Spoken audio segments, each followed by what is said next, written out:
Welcome to the Toffee Blues, your source for all things Everton, and welcome to the live transfer deadline day stream. We're going to be going through the next hour and a half or so of transfer deadline day activity, running you through everything that's going on, everything that particularly concerns Everton. But it looks like so far it's going to be a quiet evening, but you know what can happen on these things. Things can change pretty quickly. I'm joined by Paul and Callum from the channel.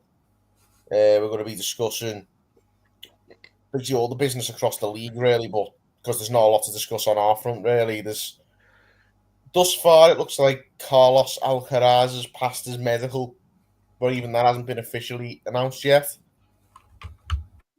No, I don't think so. That's going to come through any time. I imagine the delay with this one is the lad himself is probably still over in South America. Probably packing up his bags and getting ready to come over to Liverpool, Merseyside, where he's going to be living from now on, or playing at least. So, yeah, it'll probably get announced tonight, and they've probably filmed like a video of some sort with the player over in wherever Boca Juniors play in Argentina. But I don't think he's been at Fincham or anything, or he's in England yet. Because I think if he had been, we'd have aired it. There'd have been a photo or something of him, or just there'd have been something more than what we've got. All we've got is just journalists tweeting about it. So I imagine it'll come through at some point in the next few hours or so, maybe even in the morning. Wouldn't surprise me, but they're probably just working off South American time. So that's why we just had a little bit of delay on that one. But it's done essentially, isn't it? I don't think anything could crop up now that could put it in jeopardy.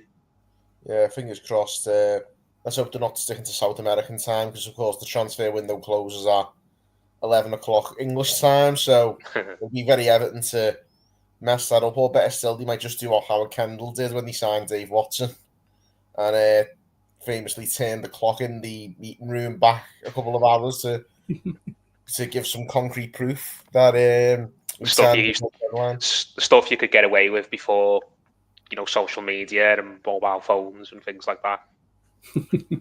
I mean, you didn't have any Fabrizio Romano's back then. No. Talking about the lack of other transfer business. I mean, I've seen one or two little stories over the last day or so. It's been pretty thin on the ground, hasn't it? But there was a rumour going around a couple of hours ago that we put an approach in for the kid from West Brom, Tom Fellows. Don't think that had much validity to it. I haven't seen anyone who's typically very reliable, like Joe Thomas from the Echo or David Ornstein or even Fabrizio Romano. None of them have ran with that story. It just seems like it was maybe a local journalist down in the Midlands somewhere, and not when I say a local journalist, I don't mean someone who's got a good track record or works for anyone reputable. Just one of these freelancers who tends to just throw stuff out there, and sometimes they're a broken clock, aren't they? But no, there was a link with that, but I wouldn't be surprised if Fellows is someone who the club is looking at, but maybe makes a move for in the summer. But other than that, what other stories have there been? There was a rumour that Jack Harrison might be going to Fulham, was it? That we cancel his loan with us and he'd go somewhere else? Yeah, I mean, that's a strange one. I mean, I'm not Jack Harrison's biggest fan, but we'd be insane to be cancelling a loan deal at this point to weaken the squad when there's no guarantee we get someone in. Yeah, if we did that, we'd have had to have someone ready to come in, like Fellows or something already. But yeah, with Fellows, I think it'd have been similar to what Arsenal have done with Zubimendi. If we sign him, it'll be sign him, you come in the summer. That's what it'll be. West Brom are still, even after losing, what's his name? I forgot the manager who went to Valencia. I forgot his name now. Carlos Corberan. Yeah, Corberan. Corberan, that's it. They've just lost Corberan, and they're still decently in a race for something for the playoffs. They're still in and around it, so I can't imagine they'll want to get rid of one of the better performers this season. So yeah, it's one of those where, like you said, I think it's probably going to be a quiet night. I feel like you mentioned, a few journals with maybe not the best reputations will probably throw a few sources out there in the last hour, 2 hours, like they do every year. But probably, I won't get your hopes up if I would. It'd be one of those where Alcaraz, and then there's a potential something may form around the last minute, like, because it always is a deadline day. Someone becomes available in the last hour or two who haven't been available the entire window. But yeah, I think there's not really much to talk about on an Everton front when it comes to transfers. It's just one of those where Alcaraz will get confirmed, and then anything else might be a pleasant surprise. Are you disappointed, boys, that this Alcaraz, who is a centre midfielder, but he's more of an sort of an attacking midfielder. I don't know if he's an out-and-out number 10, but he's not coming in to be the long-term replacement for just a Ghana Gay. He's coming in to offer something else. But were you hoping for something else, or do you think we've got enough to be okay over the next couple of months? So I can see people quite split on this. I've seen some people who are despairing, thinking that we absolutely need to do more business, and I've seen others who, and I think I lean more towards this myself, who are thinking it's not really a big deal, to be honest with you, that we're not strengthening more than what we are. Yeah. I think it's a bit of a generic answer. I think it always the truth always lies in the middle, doesn't it? I think before Moyes came in, I'd have said definitely need to get a winger in, but Lindstrom's been fantastic under Moyes and shown some of the talent that he does have. So I'm less pushy about a winger than I would have been. I think I'm not a big Jack Harrison fan, but he probably can do okay as a backup, as energy off the bench, maybe. But yeah, it's one of those where I don't think the cover. I don't think it's as big a deal now, but I think there are still some concerns in a sense of where there are certain positions where if an injury happens, let's touch wood. If Beto gets injured, what do we do then? In something like that, and Dye goes up front or something. I still think there is.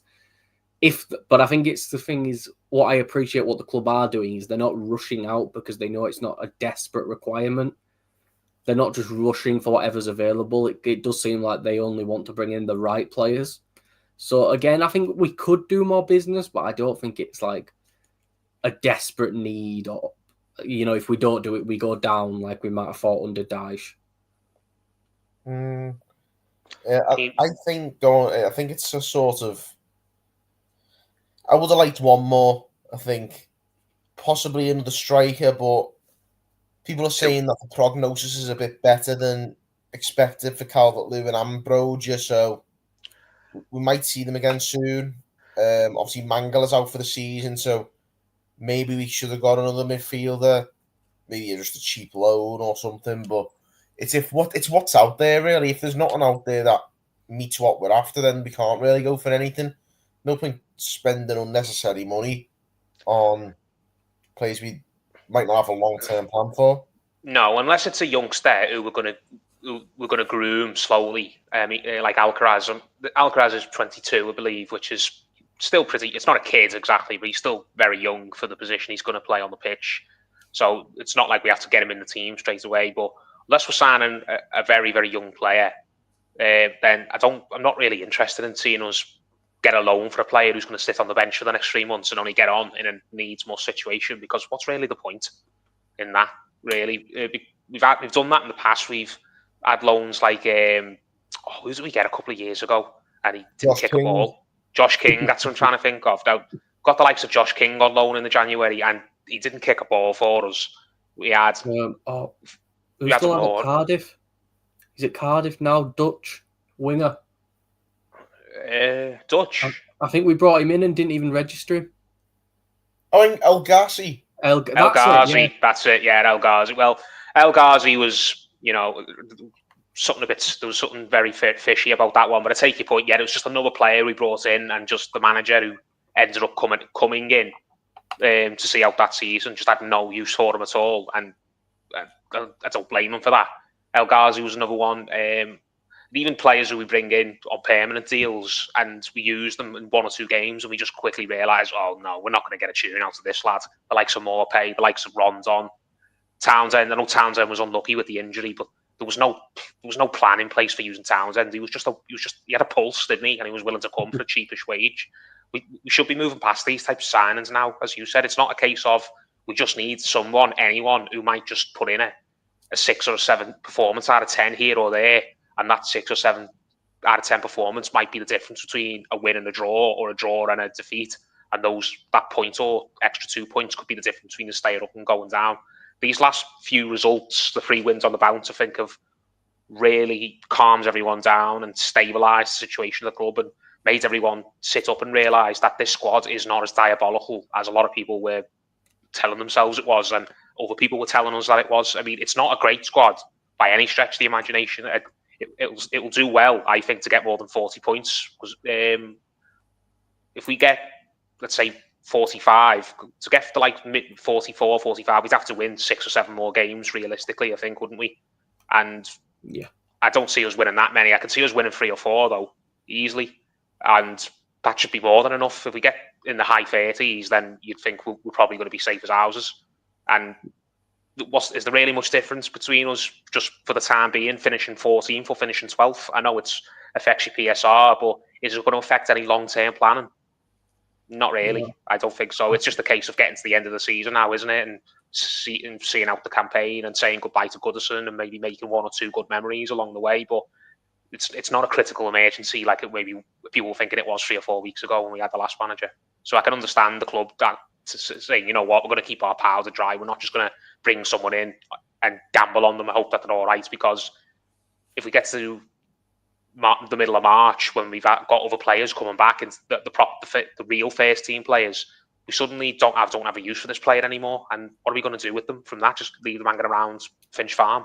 Because even if we're getting them on loan and they're going back in the summer, you still don't want people who you don't really have any use for just hanging around for a few weeks or a few months, because they could become bad eggs. You don't know, do you? They could be just disruptive around the training grounds. It happens at other clubs where you bring in loan signings and managers just very quickly realise, oh no, I can't have this lad near any. Eto'o was a good example, wasn't he? We got him that year under Martinez, and we just got to get him out the door straight away because we realised he was a bad egg and he was a disruptive presence, and you just don't want to take a chance on that unless you absolutely have to. That was always a massive shock to me, the Samuel Eto'o thing, because obviously you say he's a bad egg, but he's obviously like he's a winner. He was a world class player in his pomp, and he'd won everything there was to win in football, and he wasn't wrong in his opinion of Roberto Martinez that he was basically a fool who didn't know what he was talking about. But at the end of the day, Roberto Martinez was still the manager and he was still a player, so he had to basically know his place a little bit, didn't he? And he was one of those type of personalities who wouldn't just agree to get his head down and work hard and keep his mouth shut. He just had to have his say all the time. And if you're a team that's just knocking around mid-table and you're not really aspiring to do anything in the near future, then I suppose it's not a big deal when you've got a couple of players giving lip like that. But at the time, Everton were looking to kick on and do something and build a squad that was going to maybe try and push on for Europe consistently. And I don't blame the management who were there at the time for just thinking we can't have a player like that telling our other young good players like Barkley and John Stones, yeah, this place is Mickey Mouse, lads. You won't win anything here. Get out of here as quick as you can. So I kind of get why we had to push that out the door quickly. But yeah, I do take your point. It was disappointing because when he first came in, it was brilliant. It was like, what, Samuel Eto'o was playing for Everton. This is a dream come true.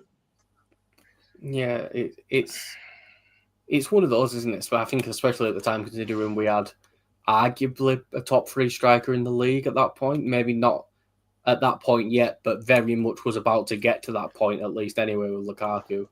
So it was very much, having someone like that in around the periphery really was a bit pointless. But yeah, I think you look at a few of the comments here. I think Ian says it quite well, and I think this is a point I agree with, which is, it'll get to talk about Leicester, is that he put, we're already safe. The bottom 3 aren't going to win 4 games more now than from what we do.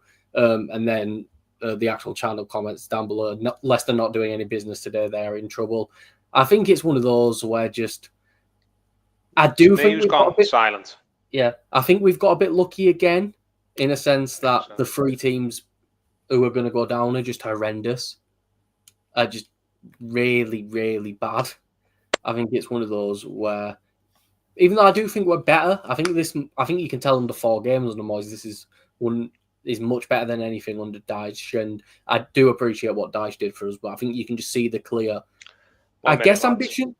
I guess you could say ambition in that, it's 3 wins in a row, and then it's a game that, if we're going to be realistic, we probably should have won against Villa as well, and got very unlucky not to win that one. And, I think it's one of those where, Ian puts it again, we do need cover. We're still in the cup. It's one of those where, in a miracle scenario where we beat Bournemouth on the weekend, because I know some of our fans might look at it as, oh, it's just Bournemouth. It's different than any Bournemouth team we've ever seen in the Prem before, and it's one of those where a cup run, I don't think it's impossible with how we've played under Moyes. I think the defence looks, to be honest, just as good as it did under Dyche. And to be honest, the slip against Tottenham mainly came when Keane came on, let's be brutally honest. I think they did switch off a bit, but I think the defensive solidity is still there. And I think the attack is starting to click now. Calvert-Lewin looked good in the games he played. Beto looked really good the other day. And I think it's one of those where I think we're safe. I think we are 100% safe, to be completely honest with you, unless it'd have to be, I don't know, Beto would have to explode on the bus to the Merseyside, the Merseyside derby or something, or James Tarkowski would have to get kidnapped or something like that. It'd have to be something like that, because it's no shame to the three teams who are in the bottom three, but it's the same with Wolves. Wolves are absolutely horrendous, but Wolves aren't going to go down because, for example, they've got a player as good as a Mateus Cunha, and right now that's all you need to be better than these bottom three sides. And the weird part is the bottom three sides, a few of them have got, like Ipswich have got a few decent players, but it's still defensively, it's still a championship side.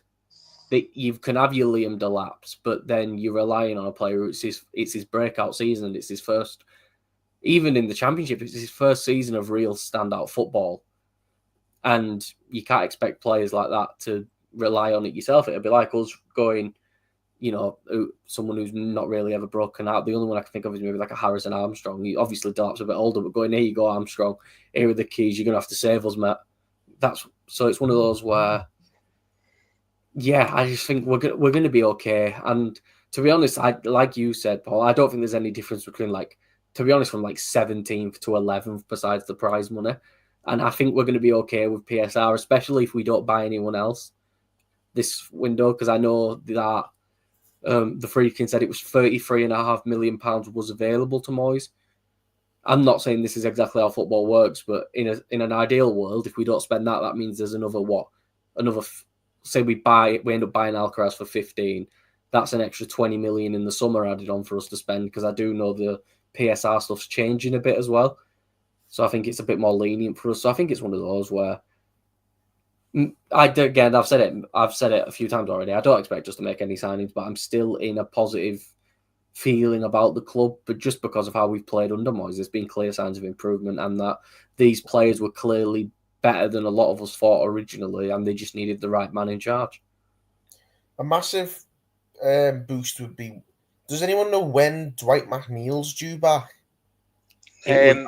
Maybe the end of the month. Yeah, it was a minor surgery, so he should definitely be back. There's a break, isn't there, before the Wolves game's on the 18th of March. Sorry, the 8th of March. But is there an international break before that? Yeah.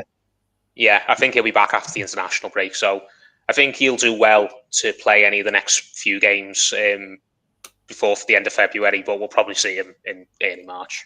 Yeah, because after that international break as well, there's a good chance we might have Calvert-Lewin, Broja. Committee. Committee. I think it was 4 to 8 weeks on some of them. Yeah, I think Calvert-Lewin and Broja are about 4 or 5 weeks, maybe 6 conservatively. But committees maybe about 4 to 8. 4 to 8. And how long's Broja been out for? About 2.5, 3. Yeah. And Calvert-Lewin a bit closer, isn't it? Yeah, committee is maybe about 2.5, 3 weeks away. So yeah, I think we won't see committee. He might make it before the international break, but I imagine he'll be back around the same time as McNeil. Yeah, really. And I want to see committee. He's not had any first team minutes this season because of injuries, has he? And it's a shame. He'll get a few games, won't he? And I think he's a similar style of striker to Beto in a sense, where I do think he's one where, because I know he had a good run at the end of last season where he looked really impressive, but his impressive moments were when the ball were coming into his feet, not when it was being lumped up to his head. I know he's a big lad, but he's still essentially a kid. He showed he could play with his back to goal a little bit, didn't he? I mean, yeah, I think he'd do really well under how we're playing with Moyes now, where the goal is just to really, the way we played it with Beto's role was just run. Run, will get the ball. Play the ball in front of him, yeah.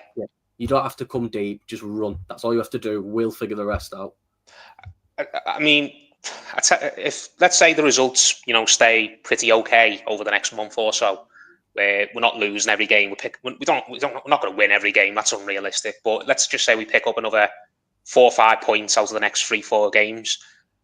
When Calvert-Lewin gets back fit again, if the scenario plays out like I've just said, I wouldn't be interested in seeing Calvert-Lewin come back into the team because he's gone in a couple of months anyway. It doesn't look like he's going to sign a new deal, and I don't think we should offer him a new deal, or especially not the deal that we offered him originally. The money he was asking for, I think, was crazy and not completely undeserved. So if it gets to the point where we know for a fact Calvert-Lewin's not staying with us past this season, I don't see much reason to give him any more minutes once he gets back fit again. I'd rather use that on committee to try and develop him, or give it to Beto if we're looking to, keep Beto past the summer, because I think Beto's future's still up in the air, even though he's going to be hanging around for now and he's had a good couple of weeks. But I just don't think there's anything to gain by putting Calvert-Lewin back in the team unless we absolutely have to, unless there's injuries to other strikers and Calvert-Lewin suddenly becomes a needs must, or let's just say the goals dry up for Beto, or committee Moyes doesn't feel as ready to go into the team, or Brozier picks up another injury and we're never going to see him again. It sounds really harsh to say because he's done well for us at times and he scored some big goals for us in his time, especially that goal against Crystal Palace to keep us up. But I'm at the point with Calvert-Lewin now where I'm happy to say adios, really. I wouldn't shed a tear if we don't see Calvert-Lewin pull on the Everton jersey ever again. Wouldn't say I don't want to see him pull on the Everton shirt again, but if he didn't, then it's nothing to cry out about, I don't think. I'm happy for the lad to move on now and to give those minutes that we've potentially been giving him and he's not made the most of, to other players who are looking to develop. Yeah, I'll be honest. I think I'd be happy to give Beto a chance. Even if he does the business and he becomes a backup again next season, I think he's proven he can do the business even as a backup. It's one game, really, isn't it? I mean, do you know what? It's one game under a better game plan, though. But not. You got to remember, not every team's going to be as stupid as Ruud van Nistelrooy's Leicester are, where they're going to be playing 30 yards in front of their own penalty box. I mean, we were talking about the sides, the bottom three. I agree with Callum. I think that bottom three, as it is now, is gone. I know Wolves have had a terrible season, but as you said, Callum, they've got a couple of players, Wolves, who you think will pull them out of trouble when they really need them to, the likes of Cunha. I like that. Have they still got that midfielder, the one they got from South America, Andre? Is he called? Yeah, they've got quite a few South Americans. Let me tell you, they've got match winners. They've got players who move the needle, and they've got players who are just not idiots playing under an idiot manager. I mean, I don't know much about Pereira outside of the perennial links with Everton, but I was watching Leicester against us the other day, and I thought, oh my God, these are dreadful. They were even worse than Wolves when Wolves came a couple of months ago. I thought, this is the worst team we've played all season. It's a miracle if this lot stay up. As far as I'm concerned, they effectively relegated themselves when they sacked Cooper. He wasn't great, admittedly, but when they sacked Cooper for Ruud van Nistelrooy, Cooper for them was their Sean Dyche, and Ruud van Nistelrooy for them is their Frank Lampard. It's just they've done it the opposite way to Everton. We went from Frank Lampard to Dyche. We went from a terrible manager to and not a manager who a lot of us don't really like and have no time for, but has his strengths, he has his uses. There are certain things that he was able to do for Everton when he came in.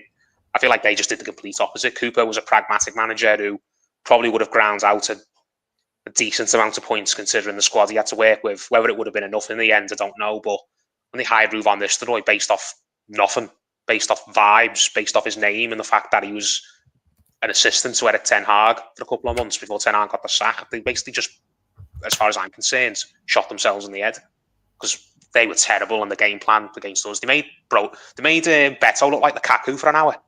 That's why I'm glad for Beto. I hope he gets going in the next couple of months and he really reignites his Everton career and proves that he's got a future here long term. But I wouldn't be saying that Beto's definitely a player we should all be looking to keep and give more opportunities to, just because he scored 2 against Leicester. I mean, they were so bad.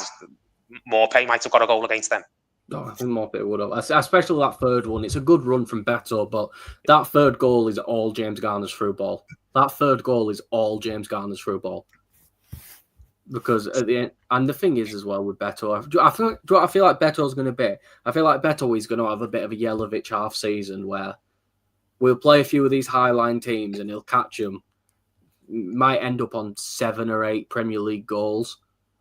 And then we're all going to be sat there like, oh, it might not be as bad as we think. No, then he 100% goes to Italy for 20 million in the summer because we've managed to convince Torino, look, he is good.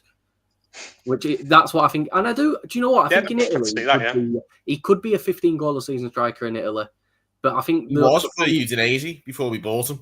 Yeah, I think he was, I think he's got the physical tools to be a decent striker. But I think the Premier League now is a lot of the teams are so adaptive in the sense of where if you're killing them with the through balls, they'll change how they've, it's so the good teams in the Premier League, and I'm talking the good teams from even 12 upwards, are going to change a game plan if a striker's doing them. And then James Garner's not going to play a ball as sweet as that through many other teams, is he? They're going to cut that out and close the lanes, aren't they?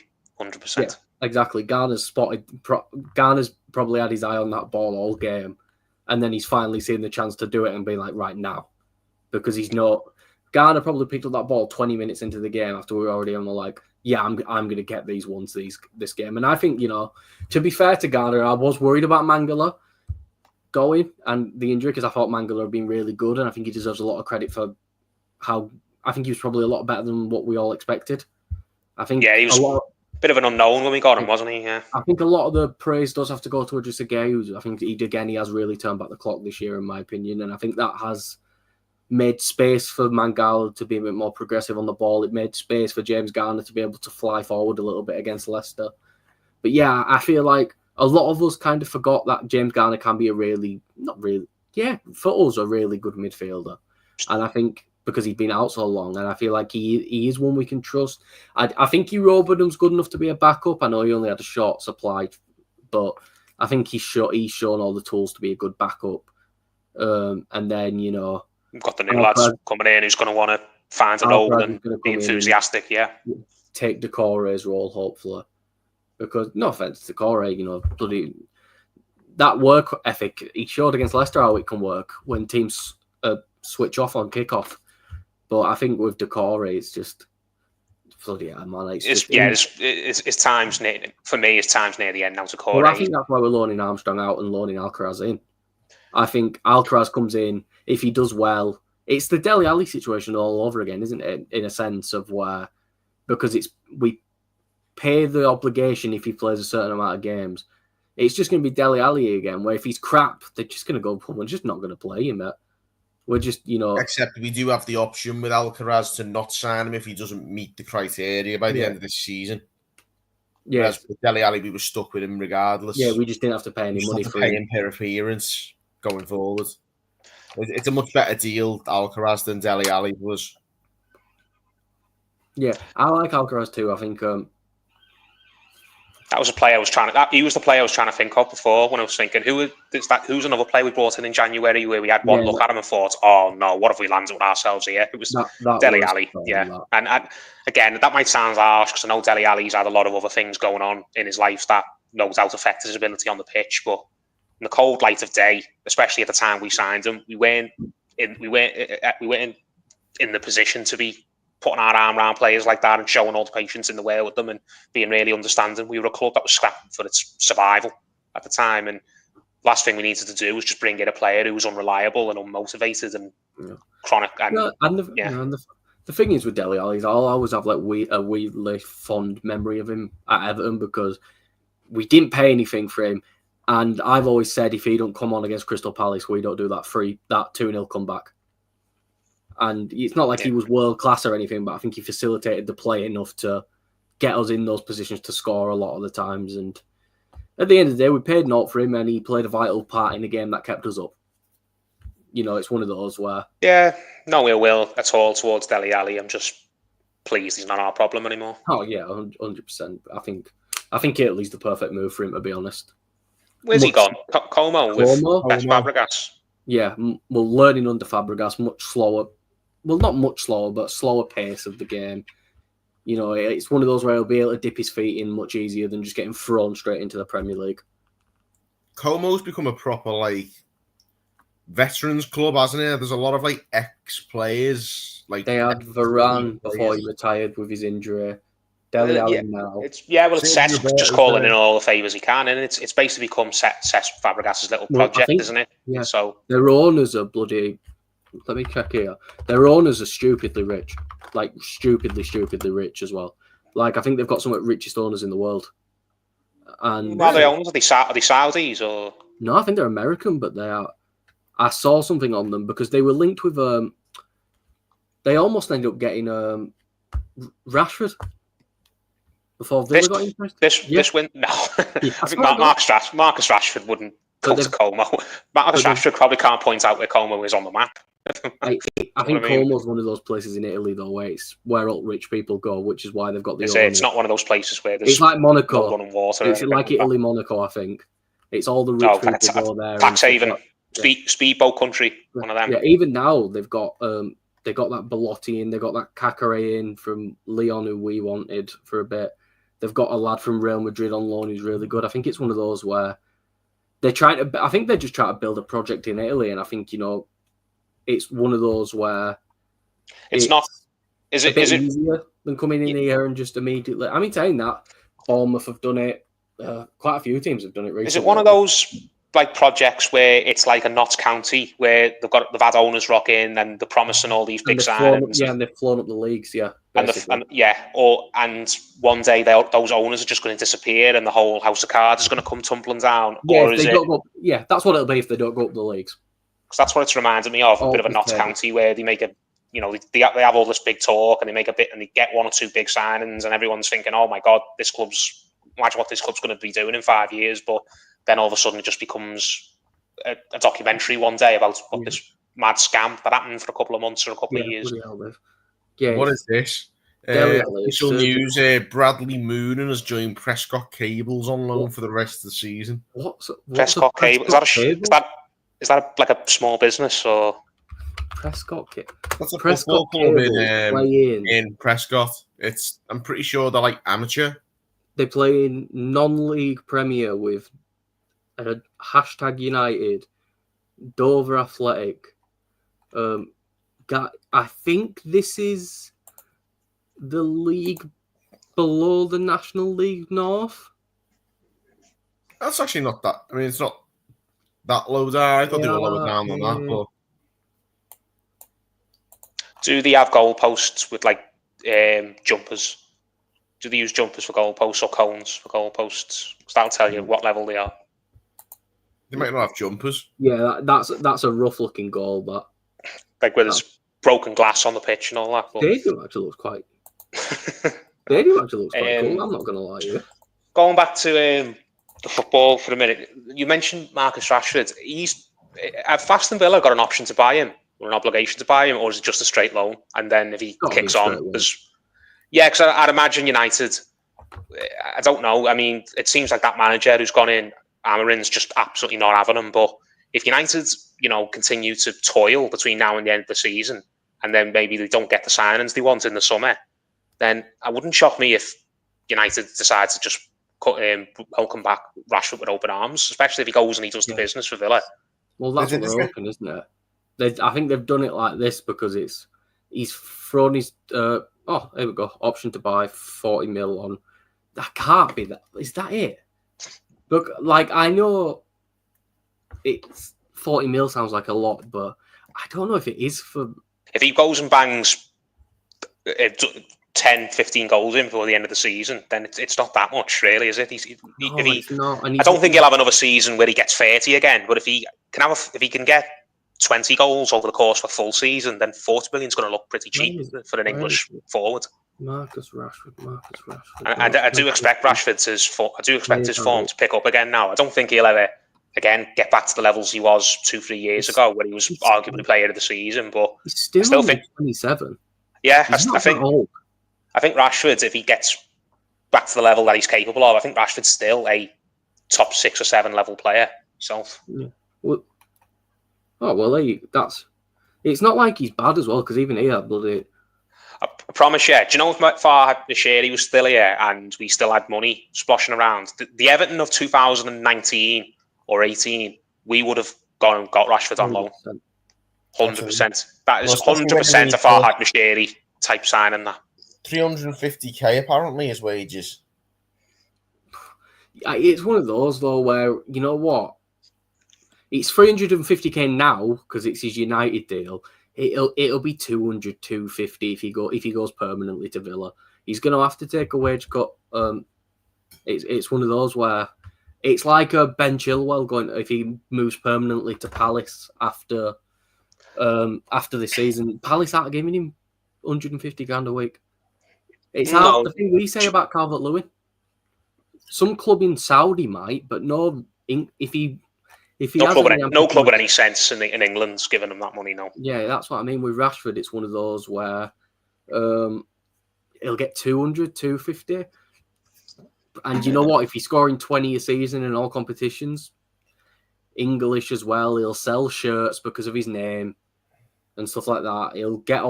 He'll bring money in because of who he is. It's one of those where if he can score goals, which he can when he's in the right team, and Unai Emery's got bloody. He's pulled Morgan Rogers straight out the Championship and turned him into one of the better players in his position in the Premier League. You know, he's one of those managers where he just knows how to get the best out of players. So it's one of those where we'll say I think it's a good deal. I think Villa have done some really good business this. Didn't they get Asensio as well? Asensio. Yeah, he'll be one of their top earners as well. Yeah, Asensio, and then I think they want Felix. From I think he's going to AC Milan. He's going to Milan. Yeah, I don't know if that's confirmed. I think they've come in last second trying to nick it, but I think all the stuff with West Ham's done. Chelsea got Felix. He's had a weird career, that lad, because he did Atletico Madrid buy him for like 90 million. Yeah, from Benfica, and then he didn't click with Simeone, did he? Especially Simeone's always been a pragmatic manager, and Felix is one of those kinds of players who don't want to say can't be coached, but he needs a free role in a team, and that was never gonna do well with it. It's not like he's Antonio and Griezmann, is he? Where he's just so good, you just let him do what he wants. I think they re-signed Griezmann. Not long after bringing Felix in as well. Yeah. So it was one of those where... But he went on loan to Barca, João Felix, after the season, and he did all right for Barca in terms of numbers, but Barca had their financial issues and couldn't sign him permanently. So then he went back to Atletico Madrid, who, again, had no use for him. So they loaned him to Chelsea last season, didn't he? From January. Season. Got that red card straight away. Yeah, then did Chelsea nothing. Bought him, and then... They can't get no use out of him again, can they? They bought him for Graham Potter, didn't they? The thing is, I think they only paid 40-something million for him. He goes to AC Milan and does what Pulisic is doing, for example. They're getting their money back. Because the thing is, what I think helps Chelsea is it seems like AC Milan have become experts at rehabilitating Chelsea rejects. Tomori, Loftus-Cheek, Pulisic, Felix now. There's probably someone else that I can't think of. Oh, and they all went to AC Milan, and Shevchenko went back to AC Milan after his nightmare for Chelsea, didn't he? Somehow turned into one of the best wingers in Europe statistically. Well, here's one for you. We're talking about young players like Chelsea casting off a player. We were linked with Carney Chukwuemeka. He's actually moved on a permanent to Dortmund. Dortmund. I read that he was going to AC Milan. Someone's just put in the chat as well. Tammy Abraham's doing well at AC Milan right now. I saw something about a loan. I didn't know that. That's just another one on the Dortmund conveyor belt. That I wanted him with us, him or Dewsbury Hall. I probably would have preferred Dewsbury Hall at first, but he's one of those where the sky's the limit if he went to the right place, and he's gone to the right place for developing English talent. It goes back to show, though, we're talking about all these players who are moving in this window. What have they all got in common? They're all players that are getting tossed out of the clubs that they're in, clubs that don't want them. I think, do you know what though? It's better than in the past we'd go for if Chelsea were getting rid of a load of players, we'd immediately zoom in on the big name that they were getting rid of. Now it feels like we're looking more around at the actually good players who maybe a bit more like Dewsbury Hall's not a fancy Or name. younger. Yeah, younger and loads. Like Dewsbury Hall's is a really good midfielder. I think if we somehow can cancel the Broja loan, even now knowing the injury's shorter, I still think we should do it because I think Dewsbury Hall's someone we could get in permanently. And let me get it up here. Has been. I know a lot of people look at. He only plays in that Conference League form, doesn't he? He hasn't played much Premier League minutes. I don't think he's played much Premier League minutes, but if I'm trying to find, I don't need per 90 numbers, man. I just want you. Yeah, it was like 12 goals and 14 assists in the Championship from central midfield.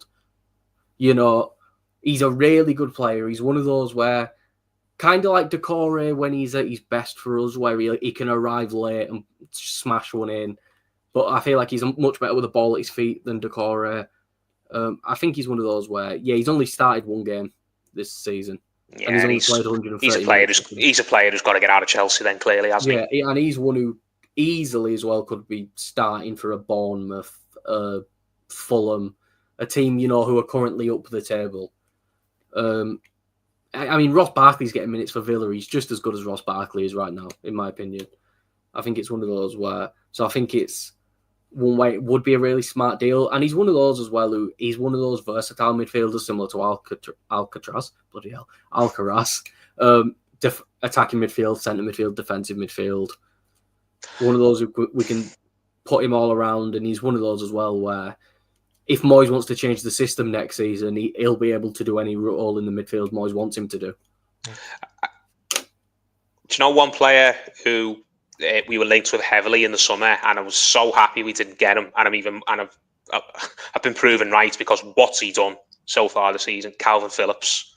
But he was a player who I thought we were going to get because we needed a centre mid, didn't we? And he was a type of player who Everton have just typically went and got on loan over the last few years. A player who's lost his way at the club he's at, is on big wages, was a very good player once upon a time, and we just delude ourselves into thinking that all he needs is an arm around the shoulder and even to wear the Everton blue, and suddenly he'll just rediscover himself. But he's a player I'm so happy we swerved off, and I bet you there's a lot of other clubs in the Premier League who are glad they didn't take a chance on him either. I get why Ipswich did, because they just have to take anyone who's got Premier League experience, because they must have known that they were right up against it when they came up, that it was going to be a mighty, mighty ask for them to survive. So it was worth a gamble for them. But what's he done? I know the Ipswich team's not great, but has he moved the needle at all? I don't know if he started or when he came on, but he was. I think he started and then they took him off. Yeah, it was woeful against us. It was one of the only. It was the first win of the season, wasn't it? When we went down there and keying it, that stunner. Yeah, and I think they started to get us a bit in the second half, and I think that was literally as soon as they took Phillips off. I think Ipswich is a weird one because I think Ipswich actually have quite a lot of good players. They've got players who could be good. The table doesn't lie. They're not good in the sense that they're just chronically underachieving. They're just players. Got a lot of players who look like they've got a lot of raw talent, and they just get a bit more seasoning and maybe a better coach and have better players around them. They could develop into something really good. I really want that Delap in the summer. 9 goals, 2 assists for this Ipswich side. Do you know who I think we'll go and get him? Wouldn't shock me. Arsenal. Yeah, they Arsenal. I'm surprised Arsenal didn't try. Would he be the player who take them to the title? Probably not. I don't know, because I think with Arsenal, it's weird because the thing is as well with Arsenal is this year was their year. Like, I know some people will be like, oh, well, look how good Liverpool have been. Before the season, this season was their year, and I feel like I don't know, I feel like instead of doing the smart thing, they've done that. Like, you can tell Mikel Arteta played under David Moyes with how this Arsenal team play. You can just tell. Yeah. It's like we talk about him as this like disciple of Pep Guardiola. No, he's more. Now he's got this Arsenal team playing like it's David Moyes side. Yeah, no, he's a lot more. What's the word I'm looking for? He's a lot more willing. He's a lot more willing to try different things than Pep Guardiola is, and I think that's a good thing personally. Do you know what? You probably are right, Paul. They probably are just an elite striker away from it. Because I still think Arsenal would be a lot closer than what they are had they not lost Saka the way they have. They couldn't legislate for that. I think if Saka hadn't got a bad injury. Now, to be honest. Well, what are these 6 points for the game? But Liverpool have got a game in hand against us. Yeah, 6 points, but it's staying 6 points because we're going to do them next. No, I'm joking. We're not. Well, you never know. That's 9 points. Let's be quite funny. But shut up. We've talked about the Como thing before. Lenny Barrett's put in the chat here. Dom will go abroad when he leaves. Apparently, his missus wants Spain or Italy. He screams Como to me. Yeah, do you know what? It probably is because Spain or Italy don't want him. I can tell you that. I don't know where he thinks he's going to go. I mean, yeah, he could go to Spain, Italy, but he's not going to like Valencia. Or I don't know where Valencia are in La Liga at the minute. But he goes to Valencia if they're in the second division. He might go to the Spanish second division. I think it's... My thing is with footballers is, you know, I want my striker to be arrogant in a way. If that you want them to have swagger, yeah. Yeah, I want like Lukaku did for us. Lukaku knew he was good, but he backed it up. Calvert-Lewin, it's like he still thinks he's 2020 under Ancelotti, and like his knees aren't being ripped to bit, and it's not his fault. It's not his fault he's got injured, which is why I think he gets a lot more leeway with fans, and to be fair, I think he deserves it a bit for some on-play stuff because you can't help your knees, bloody. You know, he hasn't evolved much, has he, for the last few years? No, and I think under Moyes he's shown that there's still something in there. You know, Calvert-Lewin. Yeah, I think there's still. I'm not saying there's still Ancelotti, but I think he could get 10, 15 goals in the Premier League. Well, probably closer to 10. Maybe I think he could get himself 10, 11, 12 goals. Maybe not 15. I think he could get 7, 8 or 9 if you put him in a team that's going to get as Ancelotti's team did, just put him in the 6-yard box and get the ball into him. Yeah, I think some teams will want that though, won't they? Do you know where? No, do you know where he's going to go? And he's going to go back to Sheffield United. If they come up.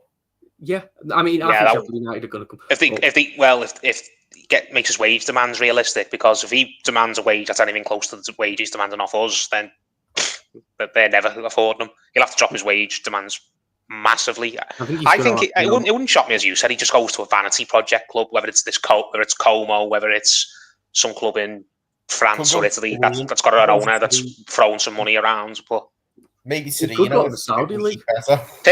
Turkey wouldn't surprise me. I know Turkey don't pay massive wages, but they offer maybe a lifestyle that a lot of players who are not taking their careers maybe seriously anymore would enjoy, wouldn't he?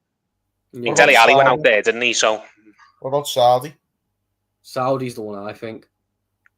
But if he goes to Saudi, he's going to have to live in Bahrain and cross the border, isn't he? Because in Bahrain, it's a lot more liberal, but do you know what I mean? In Saudi, he'll have to rein in some of his... They're trying to change all that stuff now, though, aren't they? Yeah, but it's happening. They want to get loads of tourists in and stuff because they're getting all these sports events. Yeah, but I still don't think you can, walk down the roads with just a blazer on and no top, with your blazer undone, showing your chest off, whatever. But he screams Italy, doesn't he? He seems like an Italy player. Como feels perfect. It feels like the one. Italy or France, like a club like a Nice or somewhere like that. Barkley went out there for a year, didn't he, and sort of got his career going again, didn't he? Before he came back to Luton, and played for Luton. I think Calvert-Lewin could score a few goals in Italy.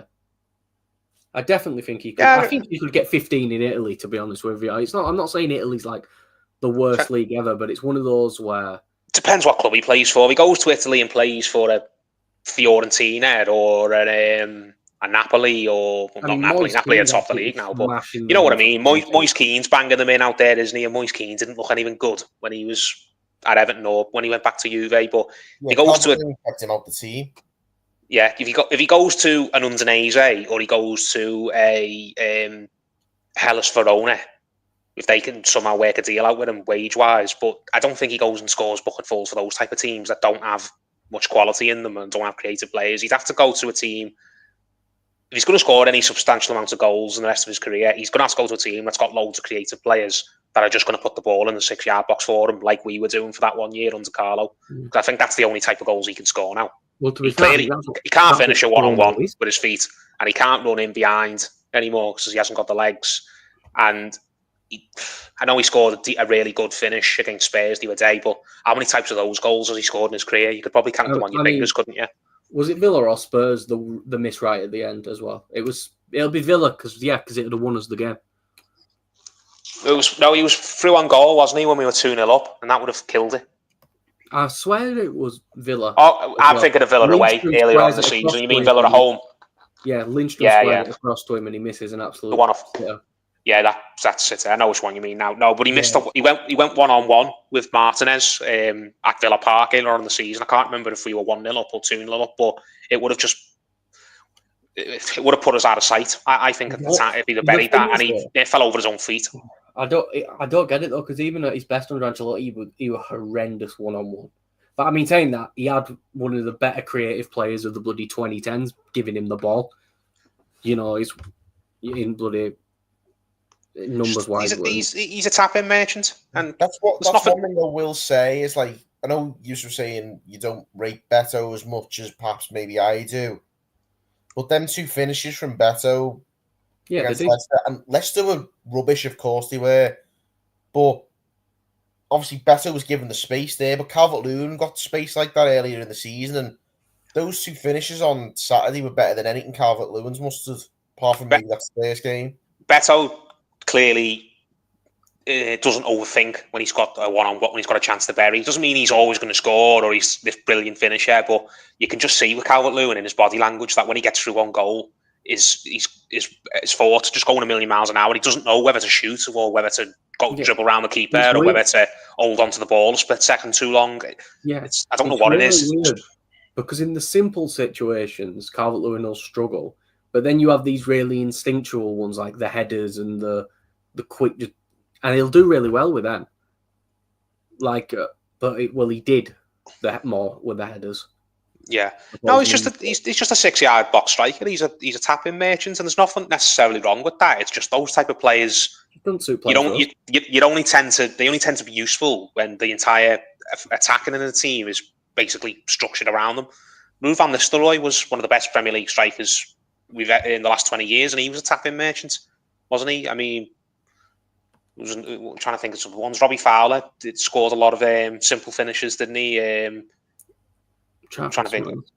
How many absolutely wonder goals did Duncan Ferguson score in his pomp for Everton? A lot of them were just close range headers, weren't they? Or close range finishes. Or Ferguson had more going for him than Calvert-Lewin did, though. Yeah, he had a better physical presence and he could bully defenders. But what I'm saying is, you're having not every goal's got to be Maradona against England if you're a striker. Do you know what I mean? Where you're skinning everybody. But the thing with Calvert-Lewin is he's never been particularly adept at just seizing a chance. But when he's actually got to do a bit more work than just tapping the ball into the net, sort of thing. It's the way he's always been, and he's scored the odd one here and there. Like, I think he scored one against West Ham a few years ago for us, didn't he? Down at the London Stadium, from what I remember, against David Moyes' Everton, David Moyes' West Ham. Sorry, and there was obviously the goal the other week against Spurs, he showed really good feet. But those type of goals have just been few and far between in his career. If he could score double figures every season, with 4 or 5 of them being that type of goal he scored against Spurs, then I still think he'd be getting in the England squad, like Ollie Watkins does. But the fact that he's just so limited in the types of goals he can score, it means that a lot of players have overtaken him in terms of the international setup, and interest in him's just gone right down. He's got no chance getting the move to the likes of Arsenal or the likes of Man United, like he was getting linked 3 or 4 years ago before. No, obviously all his injury problems. I think his development was halted by the injuries, but it's just, unfortunately for him, football's a cruel sport, isn't it? You know, you don't really get any mercy for stuff like that. If you're not good enough, you're not good enough. Some of the fans might be like, they'll be willing to give him leeway, but that don't mean the club's going to be able to. Yeah. I don't have any animosity towards him. No. What I said earlier on, people understand. It's not that I'm just desperate to get rid of him, and I'm saying, see you later. Don't let the door at you on the way out. But I just don't see, unless it's an absolute needs more situation where all our other strikers are just unfit or just are having terrible times. I just don't see much reason putting Calvert-Lewin back in the team when he gets fit again.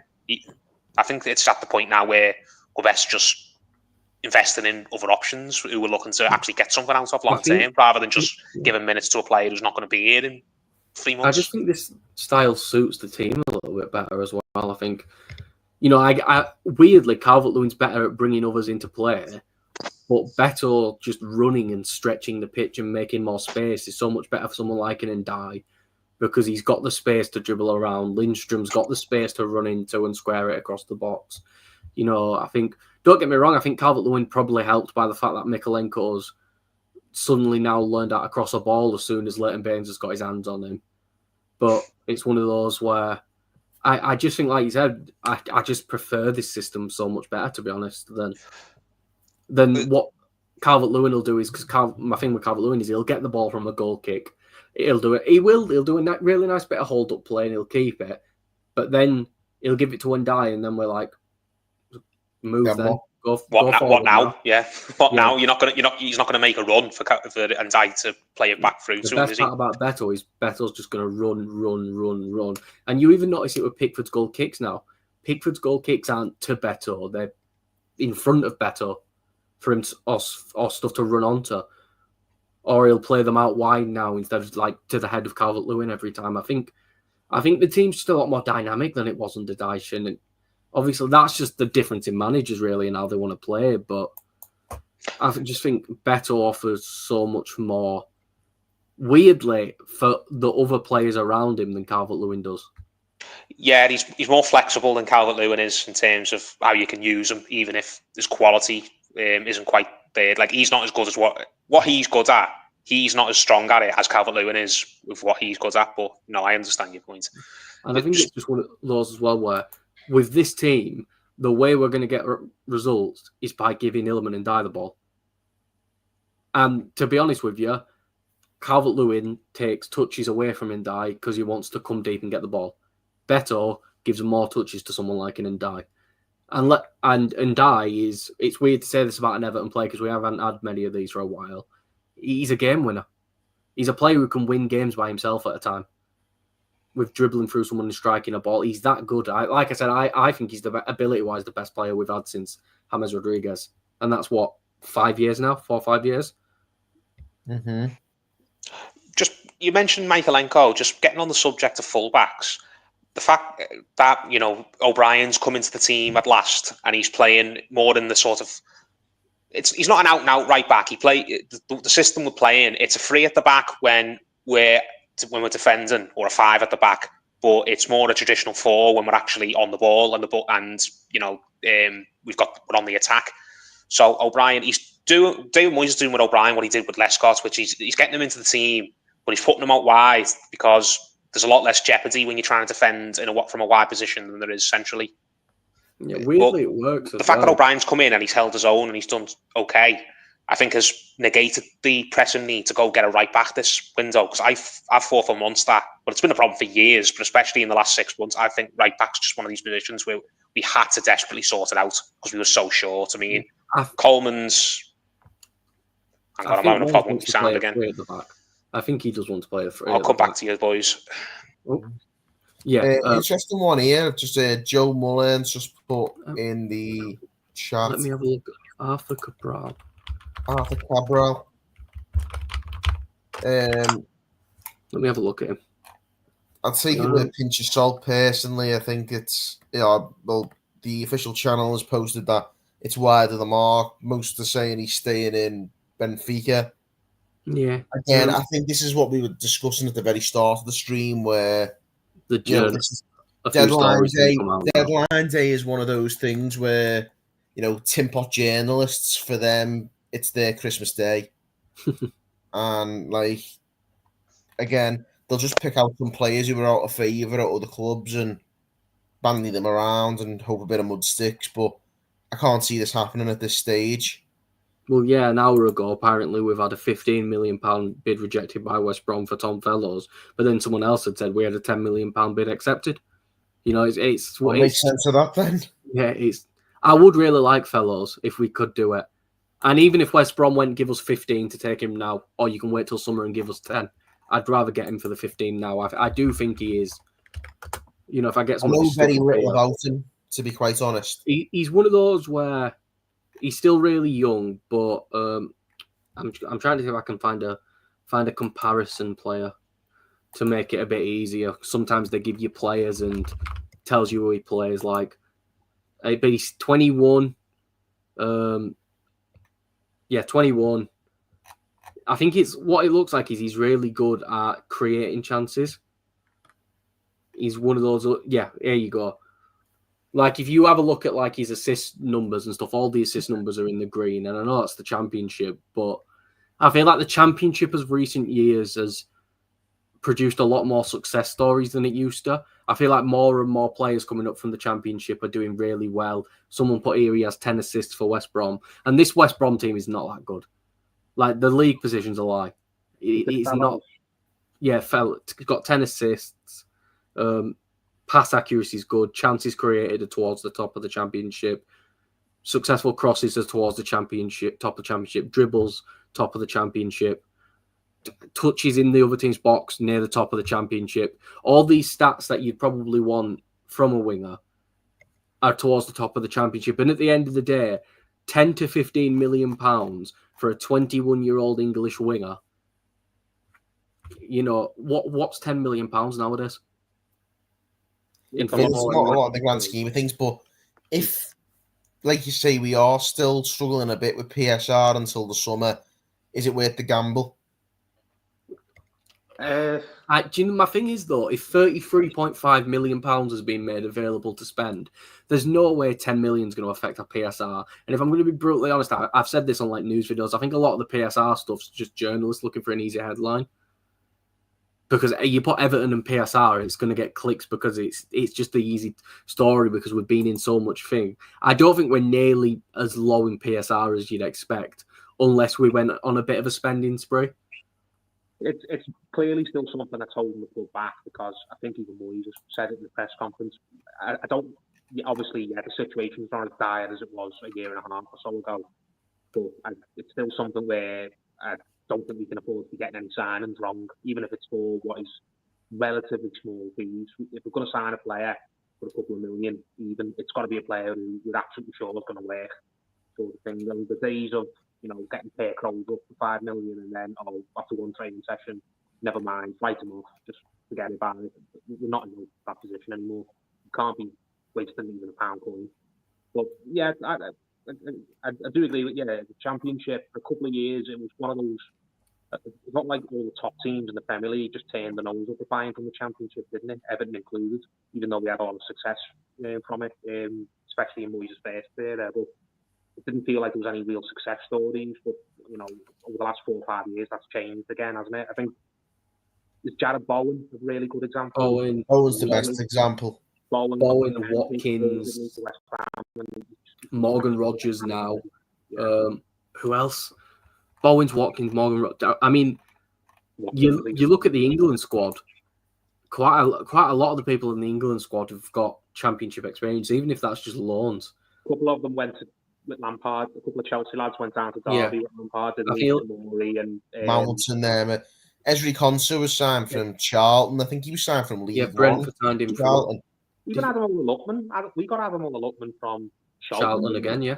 Yeah, and I know he didn't really do anything at Everton, but he got his ground, and didn't he? His early football experiences in a lower league, and his career's ultimately come good eventually when he's found the right environment for himself. So yeah, it just feels like buying from the lower leagues as even someone like Chris Wood. I know Chris Wood's been in the Premier League a few years now with Burnley, but Chris Wood for years has been seen as a championship striker. Everyone said it until the last 2 years. He's an old-fashioned type of striker. Exactly. He's one of those where... This season, he was just seen as a big lump, wasn't he? Just a big output target man type striker who's going to only score one type of goal, as we were talking about Calvert-Lewin earlier on. But he's having, obviously, the season of his life this year, isn't he? But yeah, I'm just trying to look at... Another good example is Vardy. But I think the success Vardy, reignited interest in lower league players because Vardy spent a very long period of his career outside the Premier League, didn't he, in the Championship, League One, and wasn't he only playing part time when he first Yeah, Yeah, Vardy he was was. playing for Halifax. Story, he was working in a factory, wasn't he, when he was still playing in the English Football League? When he was like 21, 22. He didn't go full time professional until he was like 23, which is really, really late for players of this time period nowadays, isn't it? So Yeah, I feel like the Championship is more viable now than it's ever been. Just, I think again, I mean, Eze, Elise is another one. it's probably because a lot of managers down in those lower leagues are starting to do what all the managers in the Premier League do, which is playing out from the back. There was that period of time, wasn't there, when all the top managers in the Premier League were playing a certain way, but it hadn't filtered down the pyramid yet. You still got players, managers and teams down in the Championship and League One who were still playing old-fashioned, like 1990s, early 2000s style football, and they were just years behind what was going on at the top. But it's filtered down now, hasn't it? Like you said, you've got it took a while for him to catch up. Who was managing West Brom, and he went and got himself a big job in Spain, sort of thing. So it feels like the Championship's not considered just the place for crappy 50-somethings now, managers who can't hack it in the Premier League and just have a career down there. You can see a lot of young, managers who are looking to kind of be progressive and, build a CV for themselves, even down at that level. Yeah, I think it's one of those where, like you said, Solanke's another one that came to my head. The Semenyo lad from Bournemouth. Now, again, it's just like you said, because of the league has stepped up to the point where the Championship is probably a top 10 league in the world now, which is a bit mental to say because it's a second division. But you're starting to see more Championship sides are doing well in the cups. Coventry, not that long ago, and it's one of those where newly relegated teams are used to going straight back up. Now you've got them almost getting relegated from the Championship just because the overall. I think it's just because the overall quality's improved, so it means There's a lot players more money in the develop. Championship now. The Championship's got a lot of money. There's a lot of Championship teams that would absolutely bounce a lot of teams from from bottom countries who play in the Europa League and the Champions League. Honestly, like of your so I think it's one of those where but there's a lot of clubs who have got a name around Europe, sort of thing, and they're in the Champions League. I mean, they don't do anything. They always go out in the league phase or the old group stage, but the clubs that are considered, sexy names around Europe, but if you put them in the Championship, they'd struggle terribly. Or if you put this Championship team in their domestic league, they'd probably be one of the best teams. Even Rangers or like one of the third or fourth place Scottish teams. Yeah, well, that's it, isn't it? I think the top, Leeds are top of the Championship now. The only reason I think that Leeds side come down if they go up is that manager, and that's just because that Farkas has just never been able to keep a team up in the Premier. He can't do it. Could never do it with Norwich. Leeds get rid of him and get a competent manager. I think they quite easily stay up. If I think a lot more importance has been put on managers nowadays. I think as well. So I think it's just one of those where you get the right manager in, and you can keep up David Moyes with us. We went from the hope was starting to go under Dyche a little bit, and the relegation worries were probably starting to creep in a little bit. I think a lot of us still gave him credit because of all the seasons that he could keep us up, but then Moyes comes in, all of a sudden look at how the team react. We win 3, probably should have been 4 on the bounce. And we're in a position now where we're saying, yeah, I don't really think we go down, but it's like, I think there's a lot of players in the Championship who, are even around 7th to 10th in the league, could probably make the jump to the Premier League now. And it's one of those where you wouldn't really be surprised. And I think it's why you see teams like Burnley and even Ipswich now get these young Championship-proven players in because of how competitive the Premier League is. They go, well, a lot of teams now in the Championship will go, well, we're happy to be a yo-yo club for 2 or 3 years. And then let these lads develop. And then it's what I think Ipswich have done. I think Ipswich go down to the Championship, probably sell the left-back and Delap, and maybe Hutchinson. The rest of them stay because they've been crap. They get what? They probably get 60 million overall for them. Yeah. And then all of a sudden, invest that decently into another striker and they probably bounce right back up. Kind of like what... I mean, Burnley have got Scott Parker, who's terrible. Scott Parker's not a good manager. He has a history, let's say, of not being a good manager. Burnley have only conceded 9 goals in the league. And they've, Burnley, there's a realistic chance that if they keep at this pace, they break the Chelsea record from the Prem. What the defensive record? Yeah, of 15 goals. What's the points record in the Championship? They played 46 103, I believe, Reading. 106, I think it was 106. Reading. It's Reading, I know that. Championship points record. 100 points. Yeah, Reading 106 points. Fulham got 100 and something when they came up. Bulls under Nuno get about 100 as well. Yeah, they can't have been far off. Yeah, so Reading 05 or 606. Sunderland. Yeah, then it's like Sunderland when they had Kevin Phillips. Newcastle the first time they went down with Andy Carroll. Leicester when they came up. And obviously that Leicester side ended up winning the league not long. Did Fulham? Burnley, the last when they came up under Company. How many did Fulham get? Wolves got 99. 99. Who got Fulham last time? They haven't been down for a few years now, Fulham. But when they last won in the Championship, was it Parker? Mate, well, no, it was Silver. Silver got them all. Yeah, Silver got them all. Yeah. Before Silver, it was Parker. Yeah, but I'm pretty sure Parker brought them up through the playoffs, didn't he? Parker got them up through the playoffs. They were awful. Went down again. Got Silver in, and then Mitrovic scored like 45 goals in the Championship or something daft like that. And they just blew the league out of the water. Well, as you've been saying, it's basically Championships become a lot of managers in the Premier League see the Championship as a useful place to send the players on loan again, whereas it felt like maybe 10 or so years ago in the early 2010s, it didn't really feel like that was what clubs were doing. A lot of clubs were sending the players out abroad, waiting to get new experiences, whether it was to, Holland or whether it was to Portugal or whether it was a couple of other places. I'm trying to think of an example we had. Just all these like continental leagues that are nowhere near as competitive as the Premier League. I'm trying to think of one for us. You'd have played. I can't think of any successful. I mean, would Anthony Robinson wouldn't count, would we? Because we got rid of him. No, we only into Wigan and Fulham, but that was around the period where it just felt like every player we loaned out, we just got lost and we never heard from them again. The only one I can think of who went to the Championship, and again it didn't work out for him, was maybe Luke Garber. He went to Fulham. Yeah. Well, yeah. Where's he now? Oxford, I think. Well, that's what Chelsea have got their own. Aren't they involved with the Tesse in Holland?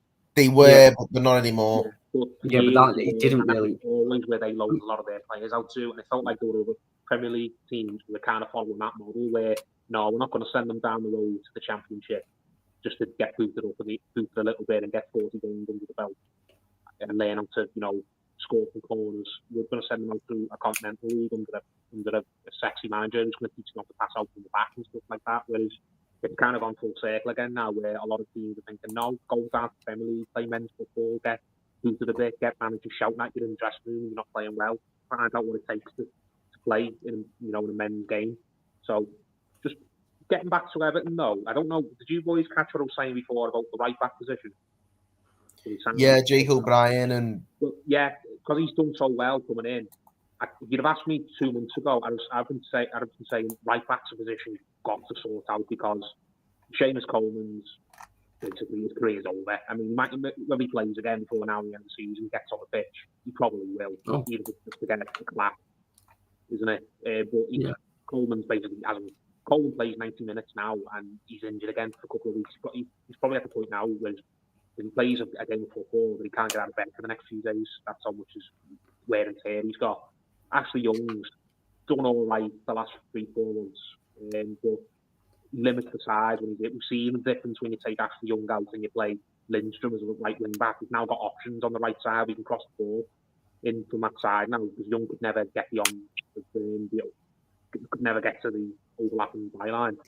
But now that O'Brien's in there and he's holding his own and Lindstrom's found a position, it just feels like that's one less position we've got to worry about, at least in the short term.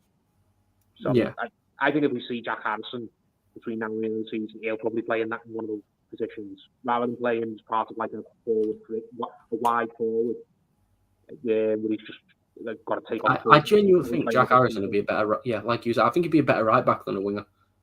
I think the bloke could genuinely be a better right back than a winger, and that's because mainly because he's an absolutely horrendous winger, if I'm being brutally honest. But he's got a work rate, hasn't he? And I don't know. We've never really. I just don't think that works in the Premier League anymore. I don't know whether he. I was going to say when he can't cross the ball, but he's only ever really played for us on the right side, which is weak foot. So he played him on the left. I don't know if he can cross with his left. But Yeah, I think I'd like to see him played in that Lindstrom type role, whether it's on the left or the right, and see if we can get more use out of him because he's obviously going to be staying to the end of the season. He's not going to wherever. Yeah. Well, quickly, but I do have something to say on O'Brien, but quickly, I was going to mention Armstrong soon anyway, and then I've just refreshed Twitter while we were talking, and this has come out. Harrison Armstrong has signed a new 3.5-year contract at Everton until the end of June 2028 with a further year option, and has now gone to Derby. And the thing is, I'll say about this is, I think the really good thing about this is, at first I was a bit iffy with Derby because they're just right now they are on a horrendous skid. Let me get it up. They are on a so it's 1, 2, 3, 4, 5, 6, 7, 8 games without a win. I think they beat Leyton Orient on penalties, but Leyton Orient, they're a decent League One side right now, but they've got no creativity going forward, and I think this could help Armstrong in a sense of where you're now going to go to this club in the Championship, and they're going to put pressure on your shoulders to help them survive, and you're probably going to be the creative outlet. And I do think the best part about this is if he goes and he thrives, does really well, probably comes back next season and probably takes Decore's role in the team. Probably doesn't play every game, but he's in the team most of the time. He's coming off the bench most of the time, and he's a really good rotation part of a squad that hopefully next season's pushing more towards top half than relegation. I think that's exactly the type of loan he needs. I mean, I'm sure that when he was told we want you to go out on loan to a Championship, he'd prefer to go on loan to a team that's pushing to get promoted. But football's not easy, and you can't always get what you want, and you can't always go into an environment that's going to be comfortable and easy for you. As you said, he's going to a club on loan where he's hopefully going to have to learn something and prove something.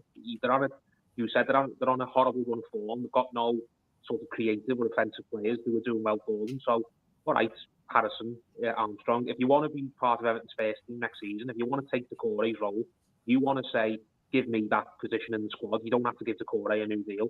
Well, okay, we'll do that, but go and prove yourself down at Derby. Go show that you can do something for this team that really needs a player to step up and sort of see the shining light. And if you can go and do that, then there's probably a place for you there. But there's only so much you're going to learn if you go and you play for, Leeds, who are looking to get promoted, and you play, 10, 15 games between now and the end of the season, and half of them are off the bench, and they're probably not interested in having you on loan again next season. Go to a club where you smash it on loan, or you just do well enough where they're begging they're begging Everton to send you back there next season as well.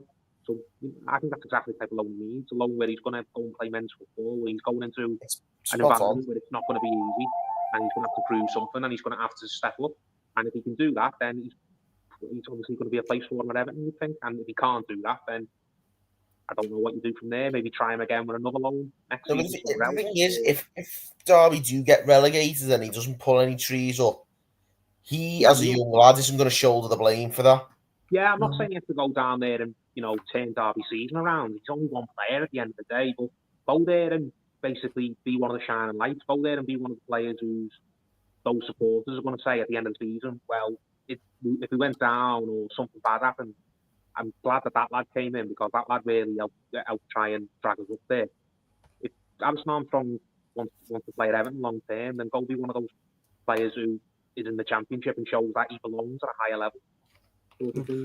So, yeah, I think it's exactly what he needs.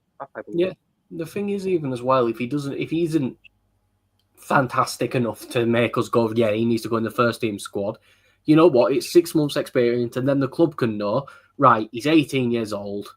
He's got plenty of time. Just give him another loan at the Championship.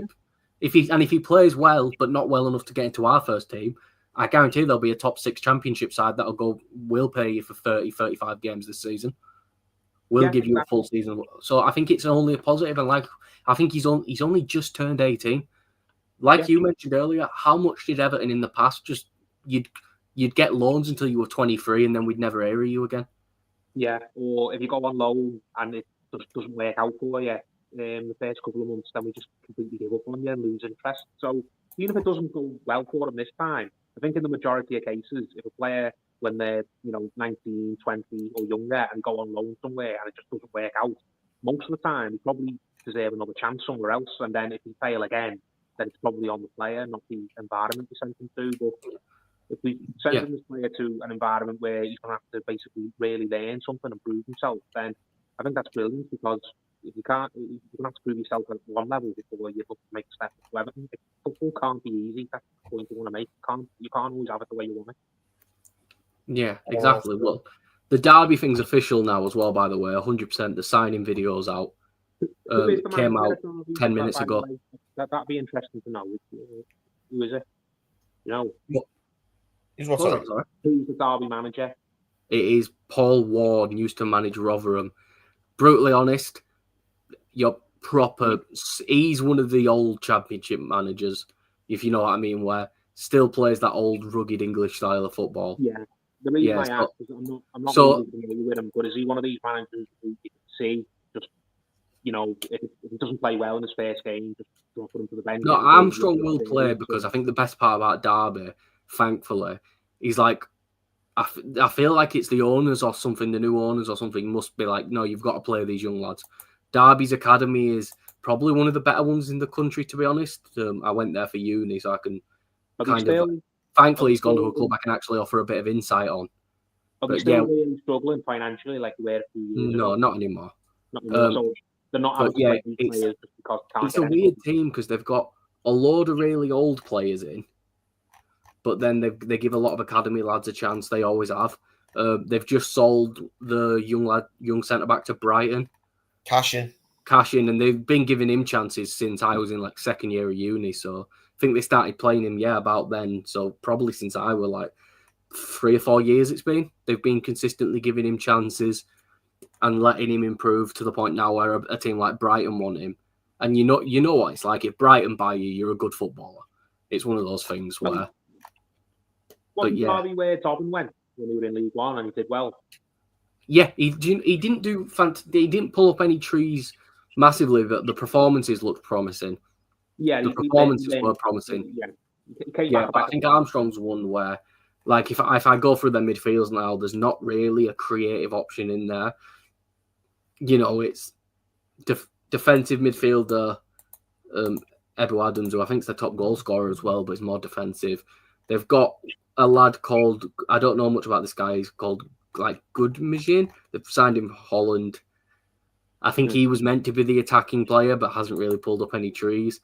And then they've got a young lad called Ozo on loan from Crystal Palace, who is good, but he's the defensive midfielder. He's the one who's going to sit, win the ball, get it forward to Armstrong.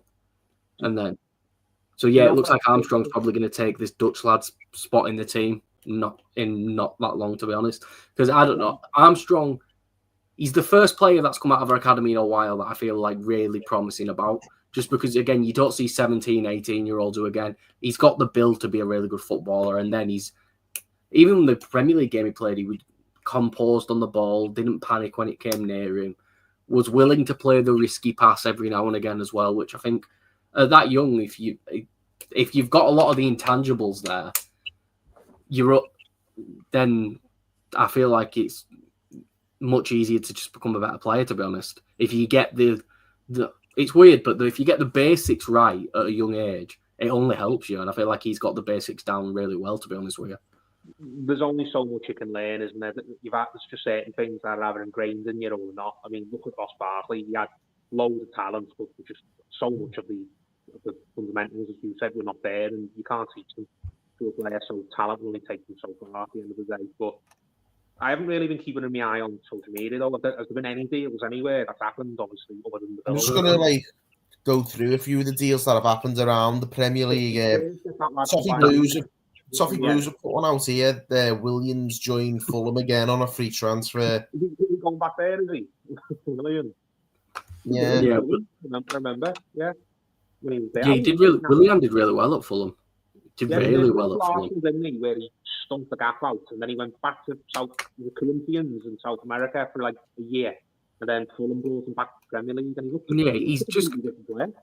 he's definitely just gone to Fulham, took a pay cut so he can go back to his house in London, go somewhere where the fans really like him, and he's barely going to play any football. He's just don't expect anything from him as well. Yeah, there's always going to be more pressure on him at Arsenal than there was for the Fulham. And he's obviously liked it so much there. The main stuff I'm seeing, is over the line. Cool. Yeah, that's what I'm looking at here. Tottenham have asked Ian to include buy option for Matthias Tell. Medical done it, so they've done everything. It should get confirmed, but now they're trying to sneak a buy option in last second, which I get because this Tell lad is probably one of, if not the most talented young striker in Europe.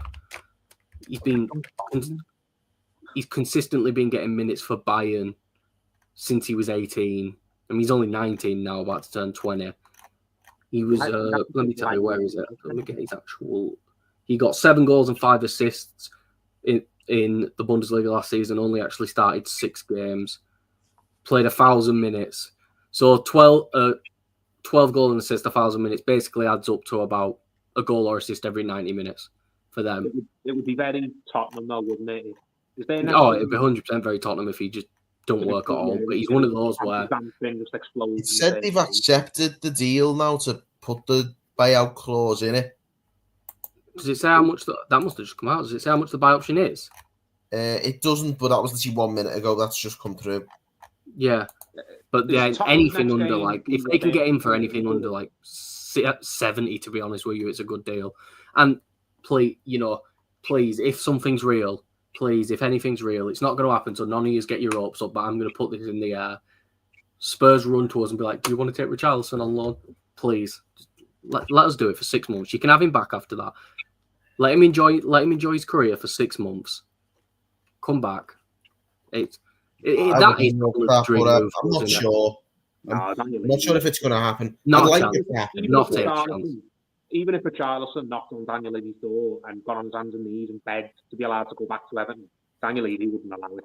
I could see him. Do you know what? I could see him coming back in the summer. Maybe. It depends on how much Tottenham are willing to let him go for. It depends. Probably depends where they finish in the league, doesn't it? I think a lot. If they don't finish in Europe, which they're not gonna, they're gonna have to sell some players to fund a big overhaul of the squad. No, but that again, Daniel Levy's not selling any player for £1 less than he has to. Yeah. I don't think they'll sell a player full stop this window because if they have a player out in the summer, they're going to be selling players to the highest bidders, and you'd think some Saudi clubs are going to come in for some of the big names and like Richarlison. So Lloyd Kelly has signed. Lloyd Kelly has signed for Juventus for €20 million. The right back. The one who used to play for Bournemouth. Yeah. That's okay. Disassi has gone to Aston Villa on loan, the Chelsea centre back. I don't even know what that is. Nico, the French centre back from Chelsea, the big one who looks like he can barely tell how to move left and right. Chelsea have got so many players, and I don't watch them in that. He's not very good, to be honest. Yeah, I don't watch them in the Conference League where they play all the reserves, and they've got so many players. I get an headache trying to remember them all. Yeah, but nothing really. Not much has happened, surprisingly. City have signed a lad from Porto. I don't know much about. Emmanuel Dennis has gone to Blackburn, and the last one is from just before we started. This is the Fulham have approached AC Milan for Chukwueze. Yeah, I saw that one. I was getting mixed up with the lad from Chelsea. I forget his name. And Arsenal not made a move for anyone. No, which really surprises me. I think they've apparently come out and officially said they're not going to sign anyone. Well, that's it. That's them not winning anything this season. Then I think they desperately needed a striker. I wouldn't to catch Liverpool anyway, even if he did want to get a striker. But the fact that they're not doing any business, I think is them just basically throwing the towel in on this season. Maybe they'll turn the League Cup leg around against Newcastle. We're going to be 2-0 down. Yeah. I think we've still got a chance of turning it around against Newcastle in the cup. A slim chance, but I think as far as the league's concerned, they're throwing in the towel if they don't sign anyone. Yeah. I just think they haven't even gone, like I said earlier on, I'm surprised they haven't even decided to go for that Liam Delap. I know he's not, a player who's going to come in and make all the difference in the world. But as we've said, he's a talented young player. You think Arteta would look at him and go, all right, he's won for next season, and in 3 or 4 years, he could be our 20-goal season man. I'm going to get him now while he could cost 20-30 million rather than waiting until he's worth 60 or 70. Yeah, it's really weird. Maybe but I think they've had the moment with kind of like what we're having now, where they got kind of tricked by Jesus' good form. Jesus back. Even if Jesus is in form, he's too injured. That's exactly what it is, yeah. And I just think, I just think they should have put all their eggs into signing the Gyökeres lad, in my opinion. I think. Is he? He must be like, he's like Haaland at Dortmund. Like, you just know he's only there to basically Sporting Lisbon bought him knowing you're going to get a year, 1 to 2 seasons out of him, and they're going to sell him for a big profit. It's just 100%. It's what we did with Onana. We bought him purely to sell him and make money on him. But the only difference is they've signed him, and I don't think Sporting Lisbon dreamt he'd be as good as he is. No, exactly. And I think the best comparison for Haaland and Gyökeres is both Haaland and Gyökeres could have played for Everton at one point. I don't buy that. I've heard the Haaland and Everton story. The Gyökeres one, no, I don't believe that one. But the Gyökeres one was like. I know we were heavily linked with him. It was the season. I can't remember. Was it the pre-season with Lampard? Was it? Yeah. It was. Yeah, it was. I think it was before he had the massive season at Coventry where we wanted him. He'd had like a good loan or something. It was before he had the ridiculous season where he got like 20 goals and 15 assists or whatever it was. Because I remember he played Sporting Lisbon at Goodison in the final pre-season friendly, and he played, and that was the summer we were linked with him. But he went to Sporting Lisbon, and I remember with our kid watching that game in the upper Bournes, and we're saying. We were keeping our eye on him during the game. And I remember looking at him thinking, he's very similar to Calvert-Lewin, isn't he? Where he holds the ball up and he's good at linking the play, but does he actually get in the box and get where you need him to in those areas? But it must have just been a bad day for him, because I remember watching him in that pre-season thinking, yeah, he's a tidy player, but I don't think he's, the 15-goal striker who we desperately needed at that time. So it was one of them who was thinking, I would have taken him, but probably not for the money that's what we can pay for him. But how wrong was I? Here we go, lads. Fabrizio Romano's just tweeted. Someone's put it in the comments. Everton are completing all details of Charlie Alcaraz from Flamengo. It will get done tonight. 15 million euros plus add-ons. Loan with obligation to buy to be activated in the case of high number of starts, which is better to know. So it starts. It's not just matches played. So that's it. Let me do a little bit of maths here. He's probably going to throw him straight in, isn't he? But if he comes in and he does okay, but he doesn't look like he's even then he'll probably phase him in. Yeah, well, even then, I can imagine it's probably adding up to about 20 million euros, because so even now, just the base fee is only around £12.5 million. It just gives us the insurance, as I've just said. If he comes in and he smashes it straight away, then Moyes will probably throw him straight in, and we'll be happy to pay that fee that we've agreed. But if he comes and we just don't like the look of him in training, or we think, okay, he's all right, but he's not like a massive difference maker, it gives him a couple of months to decide whether or not we definitely want to get him in the summer. And it'd be disappointing, wouldn't it? But it wouldn't be the end of the world if we bring him in on loan and then he doesn't really do anything between now and the end of the season. We think, you know what, that's 15, 20 million we could probably spend on someone else who's better. So yeah, it sounds like it's a very clever deal. But I think the only reason it's not been announced is they're probably working off South American time. The lad's probably not in England. Exactly. Coming in the next day or two, and he's just doing everything he needs to do over that end, and it's probably going to be announced in the early hours or in the morning for us, but it'll be in the evening time over in South America. Isn't there like an 8-9 hour time difference over there than there is here? Yeah, well, that's it as well. I think my thing is about him. So he's clearly a talented player as well. Like, you know, well, he was already did really well in Argentina. I know he wasn't there long with Southampton, but all their fans were really disappointed when. I think he played. Did he do a season in the Championship? Wasn't it? Russell Martin came in and he didn't fit Russell Martin's style of play, so Russell Martin wasn't interested in using him this season. He went on loan to Juventus after Southampton went down. He's only been there since January, so I don't blame the player or the club for thinking, okay, he's gone down, he's probably too good for the Championship. Juventus, who are a massive club, have come in and offered him on loan, and there's an option in the deal for him to buy him for a big fee. Let's just let him go for a year and see how he does. And then Juventus, for whatever reason, decided not to pay the fee that we discussed.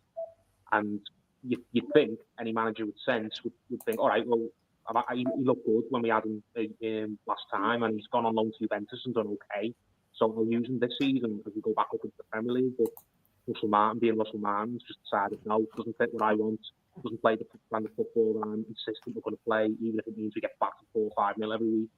And he's sold him back to South America. And because he's clearly a good player. Because I think we're not the only Premier League club that's been looking at him, are we? So no, it's really weird as well because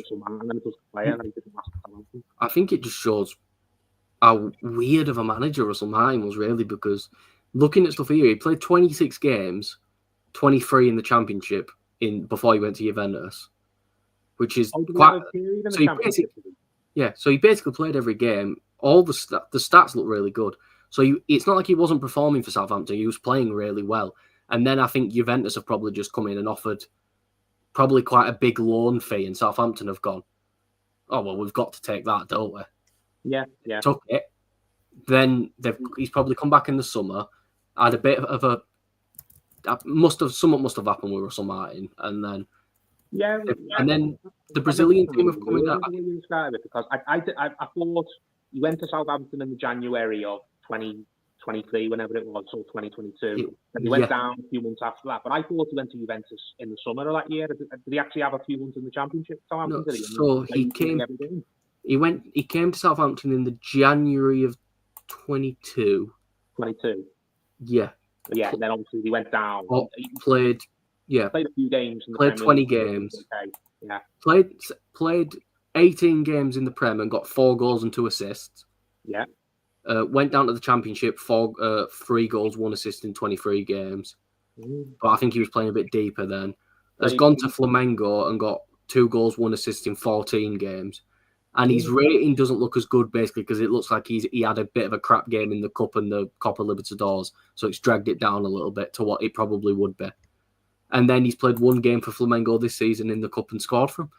I just think it's another example in Brazil where Brazilian football's so weird because they'll spend loads of money, but then they've got no money at all.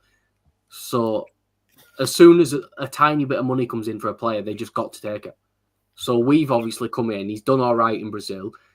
From everything I'm seeing here, he's done well for Southampton whenever he's been given a chance for him. So it's one of those where, I think the only time he hasn't really done well is Juventus. And I'm guessing he came off the bench, but he still played 12 games for Juventus. It just sounds weird. I didn't realise or I didn't know that he had a good 20 plus games in the Championship with Southampton. I didn't think as well. I thought he went just straight from getting relegated with Southampton to Juventus, but I didn't know he had that period from August to January before he loaned him out. He's played a lot of football for such a young player. Yeah. He's well over 100 appearances in his career. Yeah, why did Russell Martin just... It's Russell Martin, isn't he? The summer just gone. Bloke's insane, isn't he? It's probably because he couldn't play the exact passing triangle that he wanted or something like that.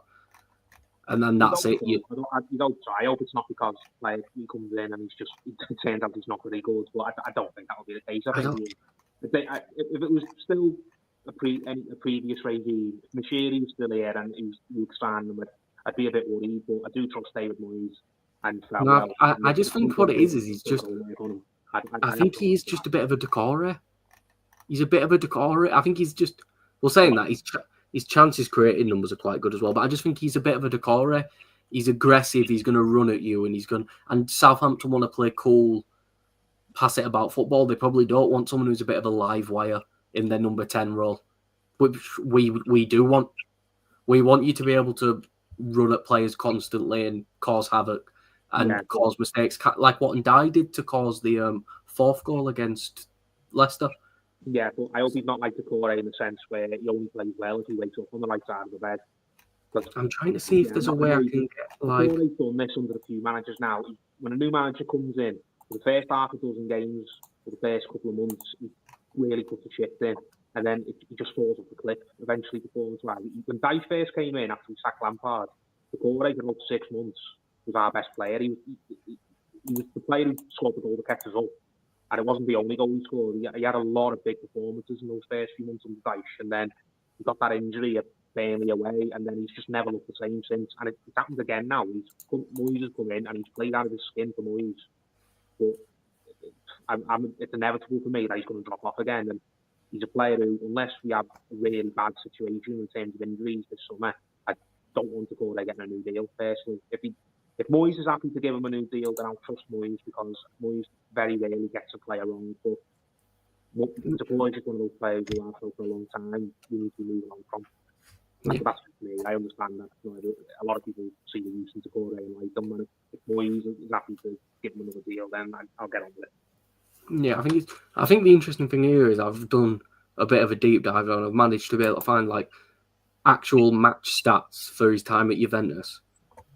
All of his low ratings for Juventus are when he's only been given 20, 25, 30 minutes to play. Yeah. Basically, what it sees here is every time he's played a full game for Juventus, every time he was given a full 90 or more than a decent amount of time, he actually had a good game for him. So I'm not saying he's going to be bloody best player in the league at all, but what it looks like is he is a good player that has just not been given the football, and when he's got the football, he's been quite a good player. So it's one of those where I think I might have done the problem of hyping myself up a bit about him here, taking a bit of a deep dive into him. But yeah, he looks like one of those players where this is very low risk, really, for us. It's one of those where if it don't work out, oh well. If it does work out, we've got another Ndai situation where we've got a steal. I think someone Paul died. I mean, yeah, but I do think it's right. I don't think any news is really going to come out, to be honest. I think it wouldn't surprise me. Yeah, David said there, I fear this might be it. I think we're just, at this point, we know that the Charlie Alcaraz deal is all but done. It's been confirmed. Yeah, I think anything now is a last second. Some news has come out that we managed to nick someone at the dying embers, sort of thing. So yeah, I don't think anything happens unless like Chelsea come to us and they're like, we've changed our mind. Do you want to buy Dewsbury Hall instead of having him on loan? That's the only thing I could see happening. It'd have to be something a bit obscene at this point, but I can't see it. I think I was expecting, obviously in the last couple of days, Moyes has said that it'd probably be quite pragmatic and one signing looks like it's going to be one and done, I think. Yeah, that's it. But to be fair, like we've said, I'd much rather us make one signing we think is going to do well for us than just panic and be like, this one, and then they all end up being crap. Yeah, this is I think I would have liked maybe one more on top of this, but maybe another attacking option. But that aside, I think it should still be enough. Like, I'm not perhaps as confident as you and Paul were that we are safe, but I still think that we've got enough to get over the line. I think another 2 wins. If we get over 30 points by like the end of March, I'm confident that we'll do it. But yeah, I'm a bit traumatized by the last couple of years, as you can tell. So I'll take everything with it. I'll take everything one game at a time, really. But I do think like the last couple of games have made me a lot calmer, and if we hadn't won a couple of these games, we'd all be here screaming on this stream now. So I think we would have signed more players if we'd have lost the games, to be completely honest with you. I think we would have rushed and signed more people. But I think Moyes is, I think, again, they're looking at it a much healthier way than we did under Mashiri, which is, okay, we're going to sign the players that would fit our system and the players that would improve us. We're not just going to sign, for example, under Mashiri, we've signed Chilwell, we've paying him 150k a week out of his loan. We've signed someone else, another Chelsea reject, permanently, and we've probably chucked in a £55 million bid for Marcus Rashford or something stupid, or we've done something. Still not got him. Yeah, and we've done something ridiculously stupid and embarrassed ourselves on deadline day. We've signed 3 players from Real Madrid B or something like that. Who never played, he just gets thrown in the under-21s. Yeah, exactly. So it's one of those where I'd much rather see us do smart business than a lot of crap business, to be honest with you. Yeah, what one decent signings, but much better than 6 rubbish signings, and hopefully Charlie Alcaraz will be a decent signing. Hopefully we'll see something good in him. But all Alcaraz has to do is be better than Decore, and it's an improvement. That's a low bar, but exactly. All he has to do is be better than Decore, and it's and because the thing is as well, he's 22. So logically, going off footballers, he's still going to improve a little bit. And again, I'm one of those where you see it on Twitter a lot. I've got a soft spot for these aggressive little South American players who like to get stuck in a bit, and because I feel like they suit the atmosphere of Everton a little bit. They've got a bit of bite. They're all little bulldogs about them. It's why I always said, I wish we would have got Carlos Tevez instead of West Ham or something like that. Yeah, he'd have been a good fit for Everton, but like a Richarlison type player, he suited it well. But yeah, I think that one, even the Richarlison fantasy ship, has probably sailed at this point. It'll probably just be Charlie Alcaraz through the door. But like I say, what was just said there, basically 1 okay signings better than 6 rubbish signings, not just for the sake of the squad, but certainly it'll do our PSR prospects no harm, looking ahead to the summer, and hopefully we can gives us more money to spend in the summer as well. Yeah, I get that's usually not how it works, but logically it means there's probably, say we do sign Alcaraz, means there's an extra 20 million there for us in the summer to spend. Yeah, and hopefully I trust David Moyes to spend that well if we can hold on to it for another 6 months. Yeah, it's one of those where, again, I'm just doing the last little bit of a refresh now to see if anything last second pops up. But yeah, it looks like if anything happens, it would be, it is a last second heave, or the club has managed to pull something off that I don't think even they were expecting. Because a lot of this is it's just now I'm just checking Sky Sports News. It's just the same stuff that we've already reported, really. Yeah, it looks like it's done and dusted. It's just going to be Charlie Alcaraz in this window. Yeah, that or the most likely scenario of a player coming in is probably no, it's not actually, because Chelsea are playing right now. So no, don't expect anything, to be honest with you. Yeah, no, Chelsea are losing right now as well, so they're not going to want to talk business after this. Yeah, no, I think it's done and dusted. So with that in mind, we'll wrap the stream up. Just before we finish, let us know. Obviously, you guys tuning into the stream, let us know how you rate the transfer window out of 10. Obviously, only 1 incoming, a couple of outgoings on loan, a couple of permanent outgoings for some kids as well. So a pretty quiet window all in all. The big change obviously being the manager this window, if you count that. Yeah, so Callum, what would you rate it out of 10? If we're including Moyes, and I'm going to be cheeky and include the Harrison Armstrong new contract, I'll give it a 7. It's a little bit above average. Obviously, if we were just counting Charlie Alcaraz, I'd give it a 5. No, I'd probably give it a 4 or a 3, to be honest, just because I think 4. Yeah, 4. Someone's put 4, and I think that sounds right. Maximum 4. It's below average. It's not devastating, but it's one of those where, again, I do think it's like a 7 if you include Moyes, because at the end of the day, the only reason we're not on a 4-win streak here is because we got bummed over by the refs against Villa. So it's one of those where, and even Villa fans are saying that, so it's not even like me coming out and saying something crazy. So it's one of those where we've done a really good managerial swap that has gone seamlessly.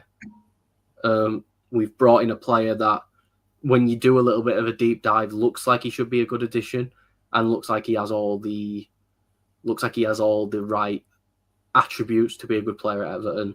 And then besides that, if we're going just players, like someone that put max 4, and that could probably drop to, if Alcaraz is crap, it's probably a 1, to be honest with you, just because you've got to get.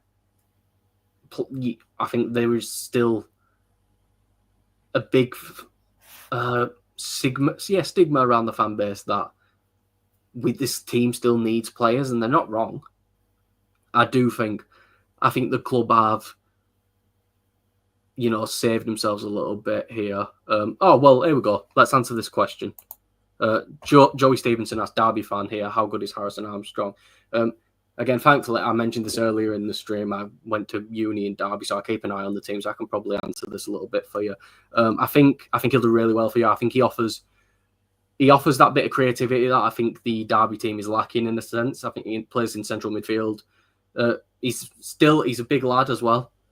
He's quite tall, and I think he's one of those where he's going to link really well with the young lad you've got from Palace, I think, and I think he's going to help your strikers a little bit more, because I know the strikers have been struggling a bit this season to knock the goals in. So I think he's going to really help the strikers, and I think he's going to be one of those where he's going to be a good player between midfield and attack. Yeah, he's got really good vision. I think you will be surprised at how composed he is on the ball for such a young lad. Don't expect bloody Pele or anything, but I think he's going to offer a bit better than what someone like a good. I can't say his name, like Good Mission's done for you, to be honest with you. I feel like he's going to be a lot more focused on creating chances for the other players than just like cracking a shot or something like that. Yeah, he's a decent player, pretty well balanced midfielder, I'd say. Yeah, he'll get stuck in feeds as well, so he's not like he's going to be not willing to run in for tackles. In the limited minutes he had for us, he showed that he's a hard worker. So he's quite versatile as well. He's played on the wing for the 21s, played in the 10 for us, but he is a central midfielder. So he's a versatile young lad as well. And I do think he's going to be one of those where at the end of the season, hopefully you are asking for another season of him on loan. Yeah, fingers crossed. But yeah, we'll leave it at that. Thanks for tuning into the stream. We've been on for the last 2 hours, and like I say, it's been a pretty busy window across the board, but not as far as Everton are concerned. It looks like busy for everyone except us. What? Been busy for everyone except us. Yeah, of course it is. So, if you want to, we'll be signing off from here. You can go and tune into an Aston Villa stream fan channel somewhere. They'll probably have some more info for you. But for now, it's a good night from us on the Toffee Blues. Thanks for tuning in. Let us know your opinions. Get your comments, keep them coming in. Like and subscribe. And we'll see you soon. Until next time.